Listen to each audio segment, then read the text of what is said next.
Engrandeng mga float ang ipinarada sa Panagbenga Festival sa Baguio.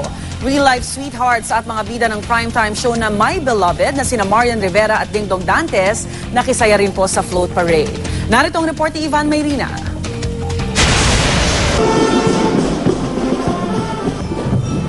Alas 8:00 ng umaga nagsimula ang pinakaabangang float parade na main event ng Panagbenga Festival taon-taon. Sarado ang Session Road na napuno ng libu-libong turista.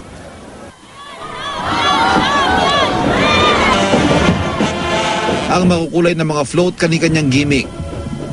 Ang iba naman sinamahan pa ng mga sikat na artista, tulad ng mga bida sa teleseryeng My Beloved ng GMA Network. Float is inspired by our newest primetime program, which is Beloved. Tamang-tama, sila Maria at si Dingdong nandito rin sa Panagbenga. Kick-off lang to ng Beloved road tour natin sa Pilipinas. Lalo pang nakapagpasaya sa parada mga kaindak-indak na street dances kasabay ng mga float. Very enjoyable. Then, it's so beautiful. Beautiful. Fun ba? Enjoy ba? Enjoy so much.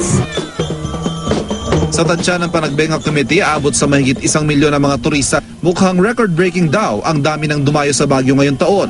Si Tourism Secretary Ramon Jimenez naniniwalang simula na ito ng mas papaganda pang turismo sa Baguio at sa buong bansa. Lalo pat nakita naman daw sa Panagbenga Festival ngayong taon na it's more fun in the Philippines. Anything that has the very strong participation of the people feeds into our theme. In fact, Panagbenga is a primary example of how people getting involved can make everything more fun.